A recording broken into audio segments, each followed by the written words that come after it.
All right, we continue in the book of Ecclesiastes, and we find ourselves in chapter 4. And this is just a picture I've shown you before, summarizing the book of Ecclesiastes. Two ways to live. We either live under the sun or we live in the fear of God. Now, which one are you?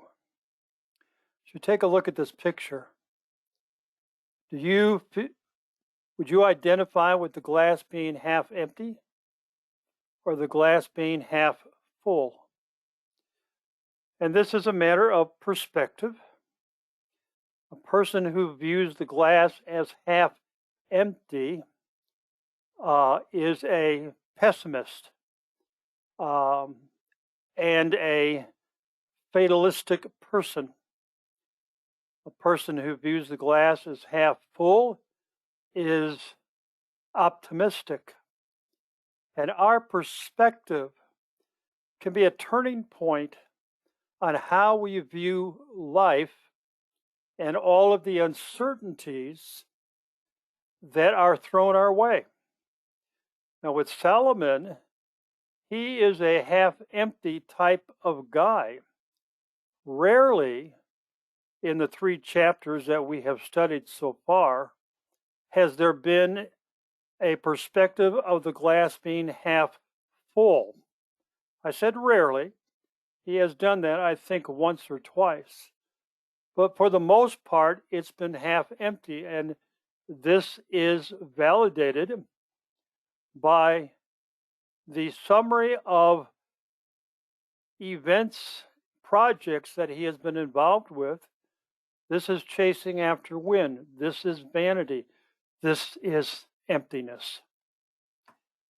Now, the word that summarizes, for the most part, the book of Ecclesiastes is this word fatalism.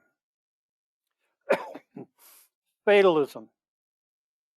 I don't know, would you be able to explain this to a 4th grader? Are you smarter than a 4th grader?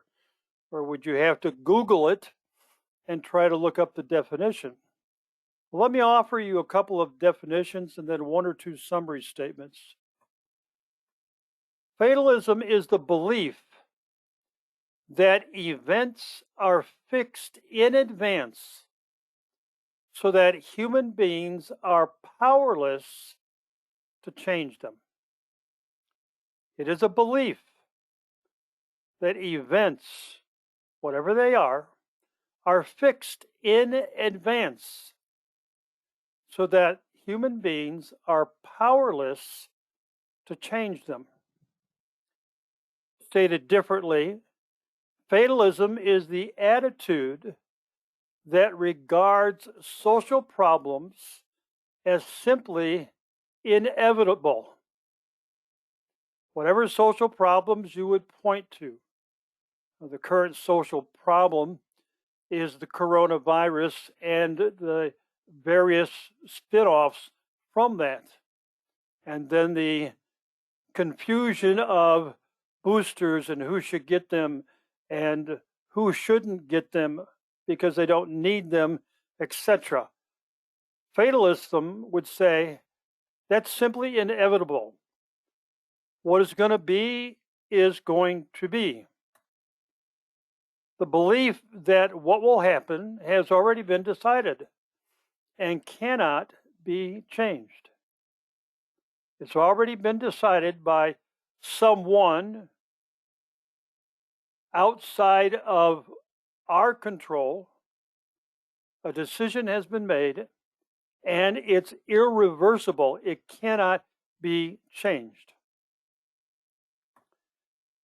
Now, the summary statement here is this. Fatalism is the lazy man's way of living life. You need to stop and let that maybe sink into some of the crevices of your gray matter. Fatalism is the lazy man's way of living life, of approaching life. A lazy man does not think through the events that are touching his life or that he is viewing. He simply throws up his hands and says, that's the way it is. I can't do anything about it. You can't do anything about it. And as Solomon has said on 2 occasions, eat, drink, and be merry, for it's a gift of God. It's the lazy man's way of living life. It is a life of resignation. It is a life that does not challenge what is going on in that person's life. It's a life that does not question. It is a life that just gives up. Fatalism, I believe, is a learned behavior. It's a learned behavior that results in questioning the existence of God. If there is a God, why is he allowing this to take place? Or what appears to be his lack of interest or inability to change a situation. In other words, if God exists, he is powerless because the circumstances that I'm facing, he's not able to change them. He doesn't have the power or the resources to do anything about the course of my life. It's a learned behavior. It challenges the existence of God. It challenges the personality of God, that he is a personal being that wants to take interest in his creation. Now, can you identify someone who is a fatalist? How would you identify someone who is a fatalist? Well, I believe the main way that you would identify someone who is a fatalist is by their speech. Speech reveals fatalism. Listen to some of these statements. Maybe you have made them. Maybe you have heard somebody else make them. It can't be done. It can't be done. We've tried before and failed. What's the use? Let's just leave things the way they are. Don't rock the boat. We don't want to offend anyone. It's impossible. Is it really worth all this time and energy? What if it doesn't work out? This is going to turn out bad. We're going to be left holding the bag. Have you ever made any of these statements? Have you ever heard somebody make those statements? And if you have, what was your first thought? How did that make you feel? Say you're working with the committee about something, and somebody pipes up and offers one of these statements. That's almost like putting a wet blanket over the meeting and quenching the vision. I said almost. It doesn't have to be. But I believe speech reveals fatalism. All right, Ecclesiastes chapter 4, fatalism is magnified in 4 ways. This is my outline. It's magnified in 4 ways. The first way is relationships in the first 3 verses. Solomon is writing by the inspiration of the Spirit of God. Verse 1, then I looked again at all the acts of oppression which were being done under the sun. Now, you need to remember the historical context here with Solomon. With Solomon. Solomon, near the end of his reign, was one of those rulers that was oppressive. He was one of those rulers that was oppressive. In 1 Kings, I believe it is 17. Hang on here. Let me try to find it very quickly. 1 Kings 12. Remember that Jeroboam, the slave, had broken away from Solomon when he was living. He hears Solomon has died. Rehoboam, the heir appointed, is on the throne.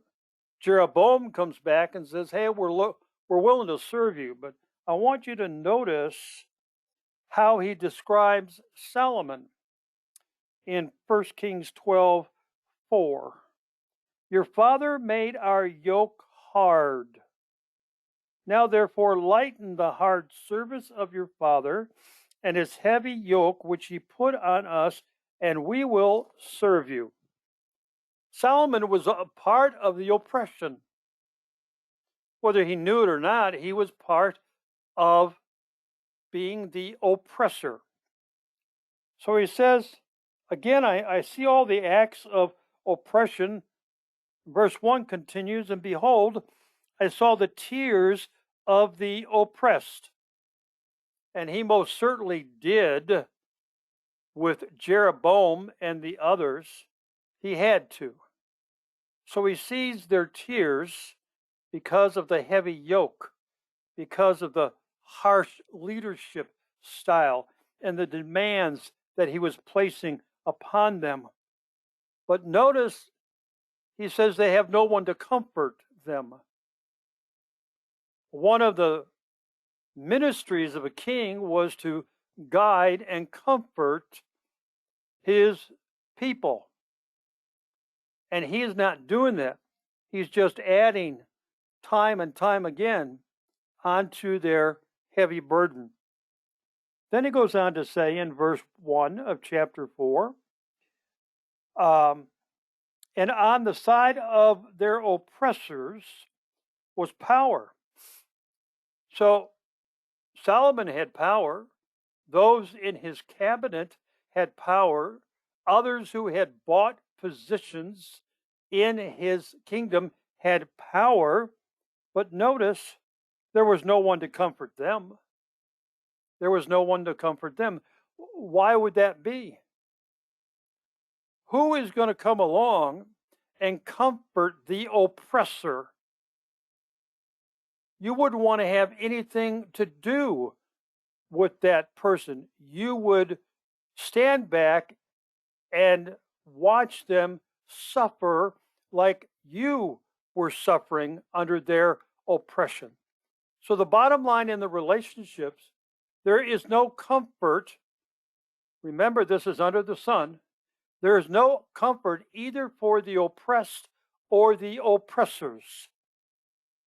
Now, verse 2 and 3, he really gets fatalistic here. So I congratulated the dead who are already dead more than the living who are still living. Why is that? Because their death results in escaping further oppression. Their death helps them to escape further oppression. They're better off being dead than alive. And then in verse 3, but better off still. Well, then both of them is the one who has never existed, who has never seen the evil activity that is done under the sun. It is better if the person was never born. The person was never born. So relationships without God are fatalistic. There's no comfort for the oppressor. There's no comfort for the oppressed.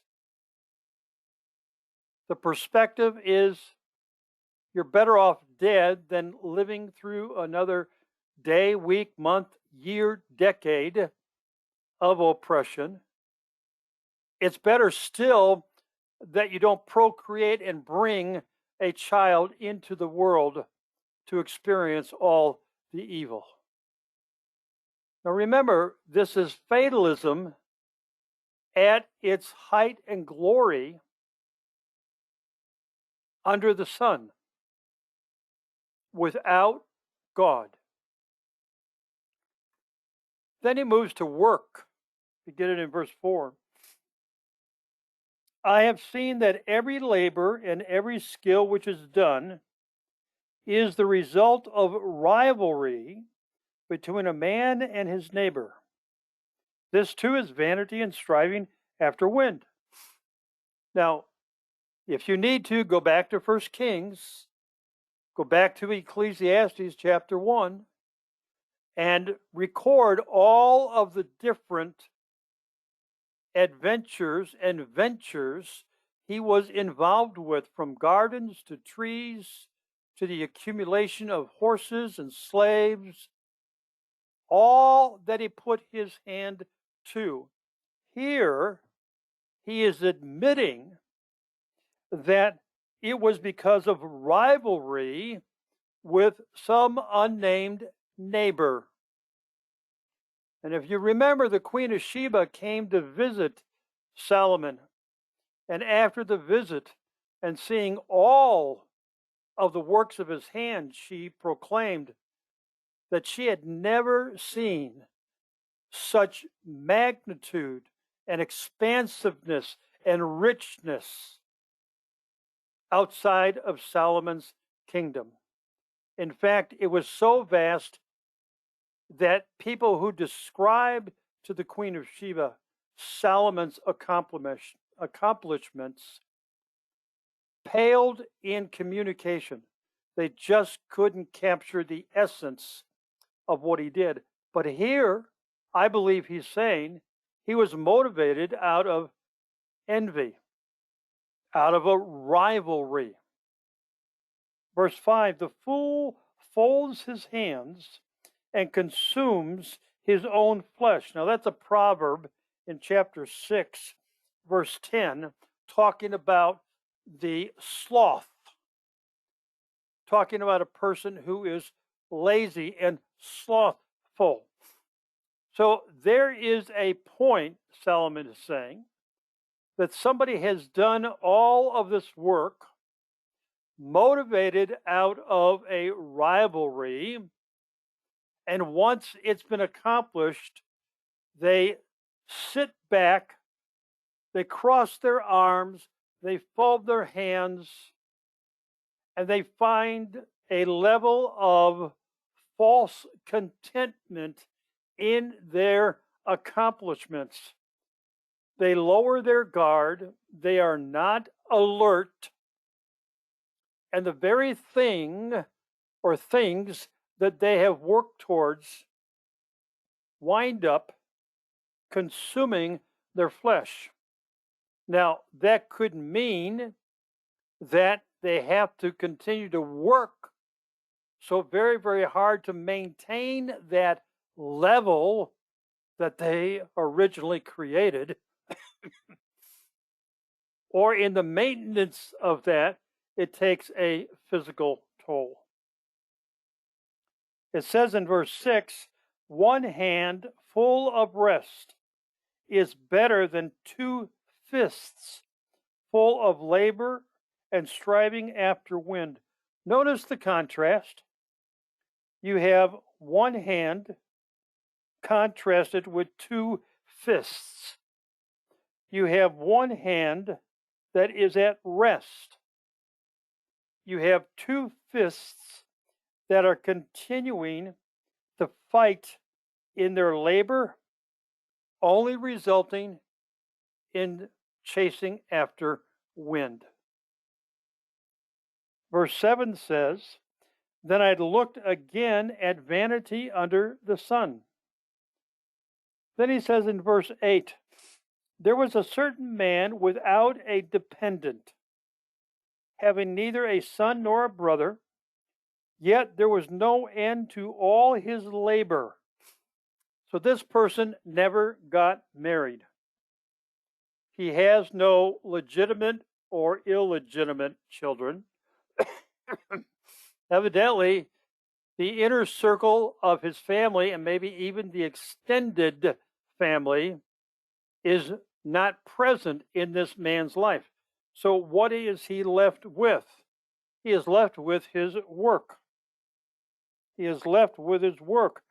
And in his eyes, there is no end of what needs to be done. He cannot find a moment of rest, because at the end of the day, where he checks off Tuesday's to-do list, he's already working on Wednesday's to-do list on Tuesday night before he goes to bed. There was a certain man without a dependent, having neither a son nor a brother, yet there was no end to all his labor. Indeed, his eyes were not satisfied with riches, and he never bothered to ask himself the following question. Verse 8, For whom am I laboring and depriving myself of pleasure? And earlier in chapter 3, we had seen a similar allusion that Solomon wrote about leaving everything behind to someone else who might not be appreciative or qualified to manage the inheritance. Here, this person does not ask him, why do I get up at 4 o'clock every morning? Why do I run a 16-hour day? When was the last time I took time off? When was the last time I did something I thoroughly enjoyed and I didn't feel guilty because I was enjoying something other than I really should be fixing the tractor, I really should be re-roofing the roof, I really should be. I'm depriving myself of pleasure. I'm driven by work. This is a workaholic. Workaholic finds value in their work. Now, that can be a good thing.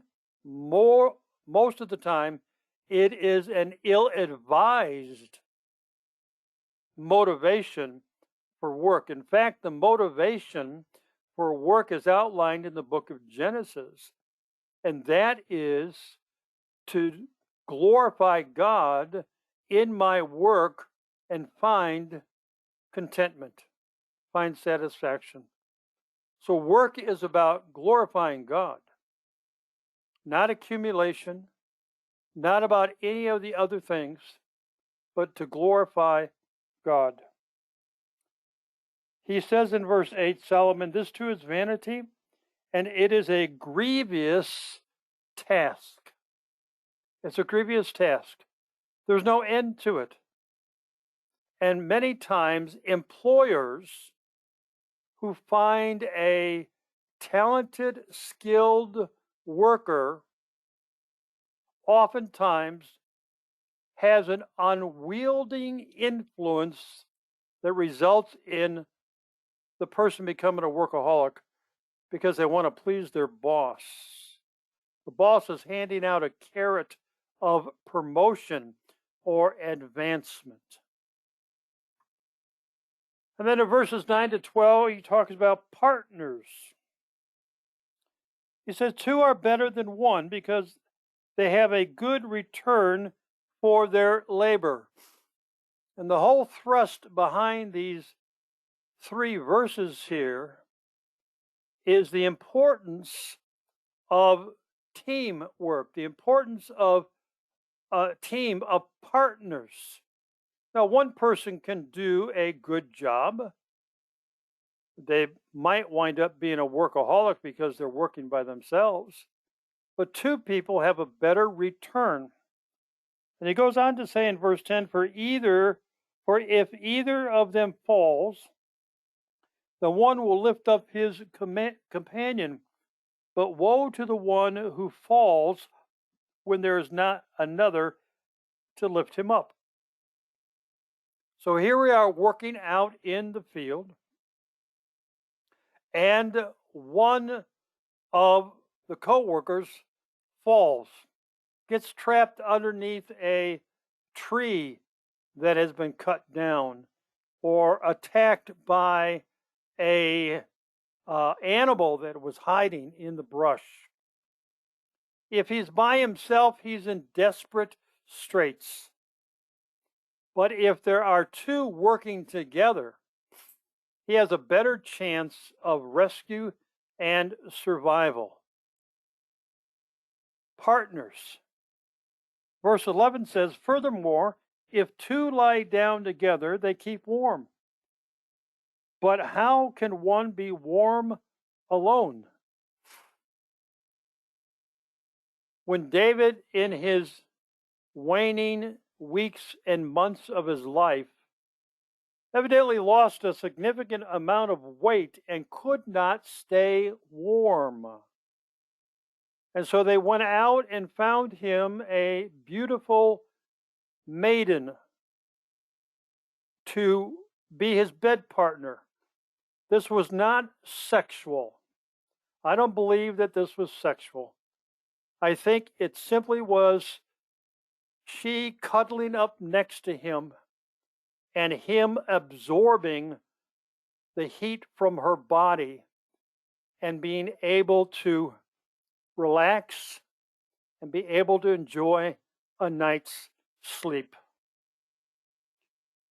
2 people are better to try to stay warm than 1. Now, what Carolyn would say is you put on more layers.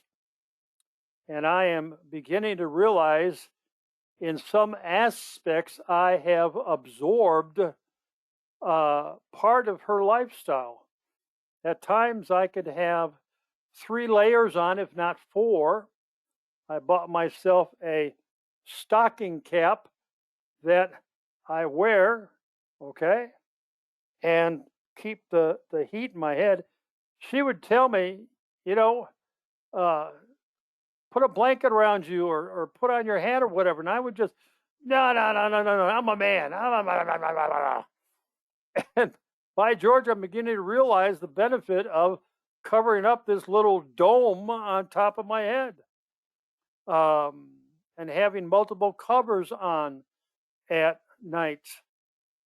But if you can't layer up, if you have a partner, that's what he's talking about here. That's what he's talking about here.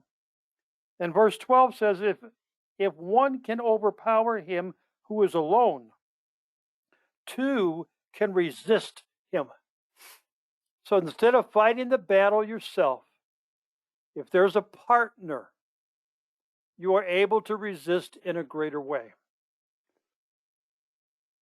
Now, take a look at this from a marital aspect. I think most of you who have tuned in are married, and I'm sure that sometime in your marriage, one or the other of you have felt attacked.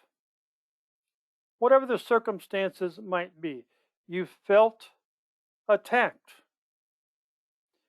And hopefully your mate came alongside and joined you in the fight, whether in prayer, whether in words of encouragement, whether simply a physical hug. And that gave some renewed energy and collective oneness as you battled through. And then he goes on to say in verse 12, which is something often quoted, a cord of 3 strands is not quickly torn apart. Now, a lot of preachers will say the 3 strands are the 2 human beings and then the Holy Spirits. I think that's reading into the text a little bit. Simply take it at face value. You have a piece of rope and you have 2 independent lines and you weave them around each other, and that can form a fairly strong cord. But if you have 3, as if you were doing braids in hair on a little girl's hair, that makes it stronger. And then finally, he talks about aging. Verse 13. A poor yet wise lad is better than an old and foolish king who no longer knows how to receive instruction. I'm wondering whether Solomon is talking from personal experience. However, having said that, I would add this caveat. Rehoboam was not a wise lad. He was a foolish lad, and he certainly wasn't poor. So Solomon is telling a little bit of a fable, a story, a parable, if you please. And he's contrasting this poor lad who is wise to a king who is old and foolish. And he's foolish because he cannot receive instruction. That certainly was Solomon in the latter years of his life. Verse 14, for he, referring to the young lad, has come out of prison to become king. Now, we don't know why he's in prison. That's not the point of the story here. The point of the story is where he's coming from and the lessons that he has learned. And even though he was born poor in the king's kingdom, and I will add a parenthesis here, does not disqualify him from becoming a ruler. Verse 15, I have seen all the living under the sun throng to the side of the second lad who replaces him.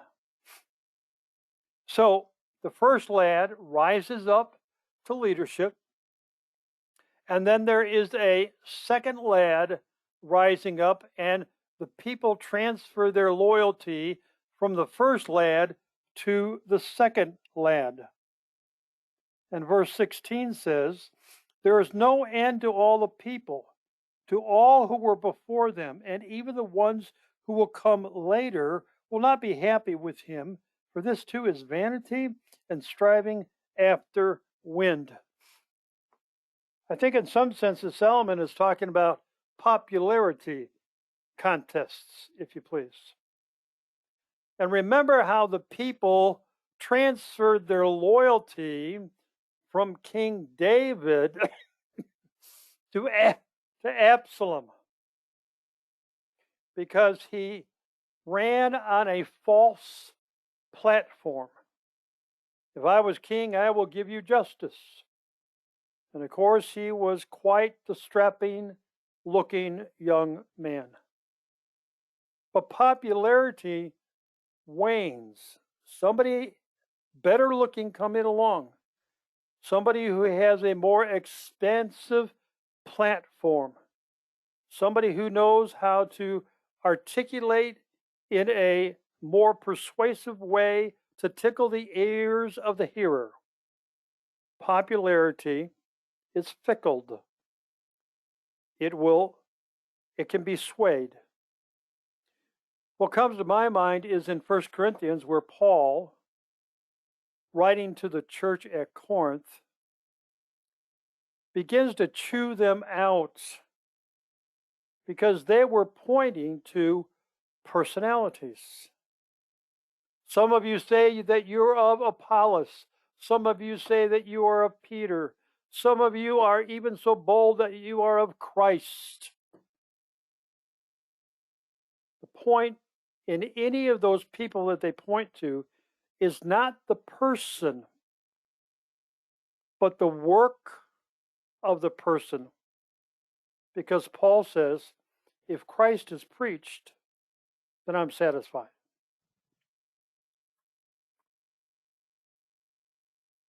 All right, questions or thoughts that you might have? I had something. Yes, When ma'am. you were talking about fatality, or was that fatalism? Could a Christian, can we sometimes get a little lazy and think that, well, God's going to take care of it, and become a little lazy in how we react and go into fatalism ourselves? Yes, absolutely. Absolutely. A couple of illustrations, Sue, would be a church, and they are trying to prayerfully consider how to reach out into the community or to change their service in a way where it might be a little bit more attractive to the community. And the old vanguard says, no, we can't do it that way. And so, in a humorous sense, it's the Baptists who say, we've never done it that way before. And I'm just using that tongue in cheek, okay? But I've been in enough churches to where that is a form of fatalism. We've tried it before and it didn't work, or we can't do that. You can't put communion in the middle of the service. You can't sing those types of songs, whatever it might be. And in specific reference to what you said about being lazy, about prayer, I think that is probably the most clear evidence of fatalism is when we stop praying and simply put it back on God. If God's going to do something, He's going to do it. And yet, throughout scriptures, repeatedly, we have the exhortation that men ought to pray always, that we should be fervent in prayer, verses that exhort us to keep asking, keep knocking, keep seeking. So that's a great observation, Sue. I just think that it's like when we get too comfortable as Christians, like there's a fine line where we just think that God's going to do everything. Like we don't have to do anything. And that's where I think you could go over to that. You are correct. Yes, you are correct. Prayer, by definition, is an act of brokenness and humility, coming to the only person that can bring resolution to a situation. That's really the heart of prayer.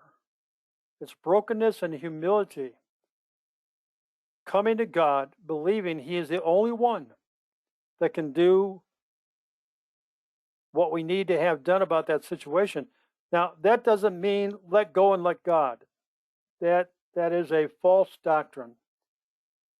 My statement there is meant to convey that when we come broken and humble before God, casting our burdens at His feet, He will tell us what to do. He's either going to say, move forward. He's either going to say, wait. He's going to say, the timing's not right. But He will tell us what the next steps will be. Now, why? Why would God do that? Because He does not want us going off half-cocked and coming up with a sinful solution to a spiritual problem.